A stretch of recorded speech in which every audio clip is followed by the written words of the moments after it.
ये अनुष्ठान क्या है? एक प्रकार की सफाई ही तो है।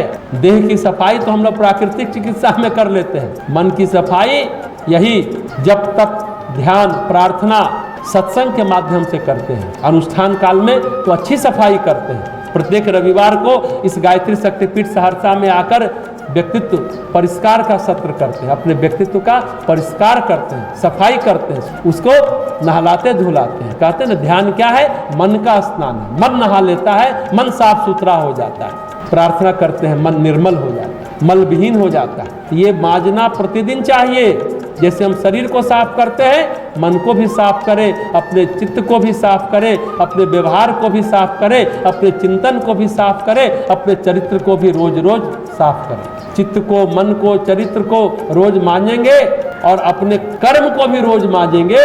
यानी देखेंगे दिन भर रात में सोते समय कि आज हमने कोई गंदा कर्म तो नहीं किया। मलिन होने वाला मल की परत तो मन पर नहीं बैठ गई। कितना हम निष्काम कर्म तक पहुंच पाए, एक एक कदम आगे बढ़ा पाए क्या?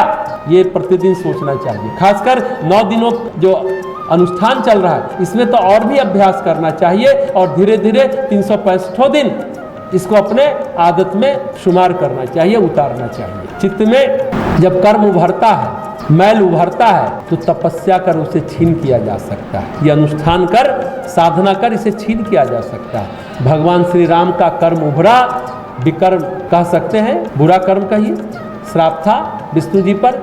विकट कर्म उभरा, अयोध्या में कर्म की काली घटा छा गई और उनकी काली घटाओं को हटाने का जिम्मा चारों भाइयों ने उठाया।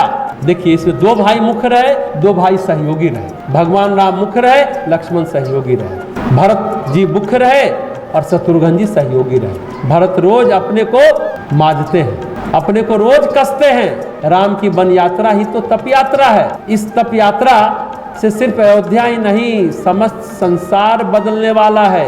ये बात निषाद राज जी समझ नहीं पा रहे हैं। जीवन में मनुष्य 3 चीज लेकर जन्म लेता है: जन्म का क्षण, स्थान और उसका कर्म राशि। जन्म का क्षण जो होता है ना, समय का जो अंकुरण होता है, ये सारी बातें गुप्त होती है चित्त में। परम पूज्य गुरुदेव की एक पुस्तक है गहना कर्मणो गति, उसको पढ़ेंगे तो ये सारी बातें समझ में आती है। इतने चीजें लेकर के जीवात्मा मनुष्य तन धारण करती है, यानी पैदा लेता है। काल क्या करता है? कर्म को उभारता है और स्थान परिवर्तित होते रहते हैं। कब कौन सा कर्म उदय होगा, कब काल कौन सा कर्म उभारेगा, ये सिर्फ और सिर्फ काल ही जानता है, या फिर चित्त के परतों में जो संग्रहित है वो जानता है। विधाता जानता है। जिन्होंने चित्त में कर्म का अभिलेख लिखा है, या तो वो जानता है। पर यह स्पष्ट है, सभी का कर्म उदय होना ही होना है।